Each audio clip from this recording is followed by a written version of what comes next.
Good morning students. आज हम पढ़ेंगे कक्षा चौथी की पाठ्य पुस्तक हिंदी व्याकरण पाठ संख्या 10 पृष्ठ संख्या 48। आज हमारे पाठ का नाम है अशुद्ध शब्दों की शुद्ध रूप। देखिए स्टूडेंट्स, हमारे कुछ यहाँ पर अशुद्ध शब्द दिए गए हैं जो कि गलत है। मैं कुछ आपकी जो है गलतियाँ हैं, उनको आपको शुद्ध रूप में लिखना है, शुद्ध कर ठीक करके लिखना है।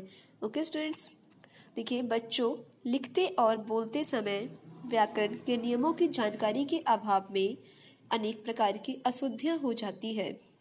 देखिए, हमें पूर्ण रूप से व्याकरण के नियमों की जानकारी नहीं होती है, जिनके कारण व्याकरण की ज्ञान की कमी के कारण जो है हमारे बोलने में या लिखने में जो है अशुद्धियां होती रहती हैं। ओके, यदि हम शब्द या वाक्य का उच्चारण गलत करेंगे, मतलब बोलेंगे गलत, तो उसे लिखेंगे भी गलत, क्योंकि हम लिखते क्या है, जो हम बोलते हैं हम वही लिखते हैं। क्योंकि हिंदी ही एक मातृभाषा है जिसे जैसा बोला जाता है वैसा ही लिखा जाता है। अंत है, यदि उच्चारण को शुद्ध किया जाए तो लिखा भी शुद्ध ही जाएगा।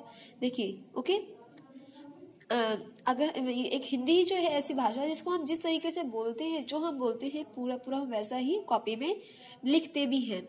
तो अगर हम बोलेंगे गलत, इसका मतलब हम लिखेंगे भी गलत। तो इसीलिए सबसे पहले हमें बोलना ठीक आना चाहिए, उच्चारण उसका बिल्कुल शुद्ध रूप में होना चाहिए, तभी हम जो है लिख भी पाएंगे शुद्ध रूप में। ओके, भाषा में प्राय दो प्रकार की अशुद्धियां होती हैं। देख लीजिए, हम जानते हैं कौन सी अशुद्धियां होती है, शब्दों में और वाक्यों में।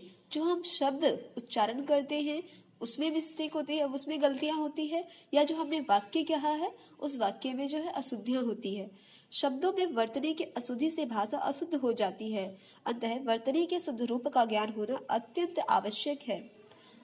ओके स्टूडेंट्स, देखिए क्या कहा गया है, शब्दों में जो वर्तनी है, जो बोलने की जो अशुद्धियां से जो है भाषा जो है वो पूरा पूरा अशुद्ध हो जाता है। अगर हमारी वर्तनी के शुद्ध रूप का हमें ज्ञान होगा तो हमारा जो क्या कहते हैं भाषा भी जो है हमारी बिल्कुल शुद्ध ही होगी। ओके स्टूडेंट्स, तो आप सभी को अच्छे से शुद्ध और अशुद्ध का ध्यान रखकर करना है। देखिए, आओ जाने कुछ अशुद्ध शब्दों के शुद्ध रूप।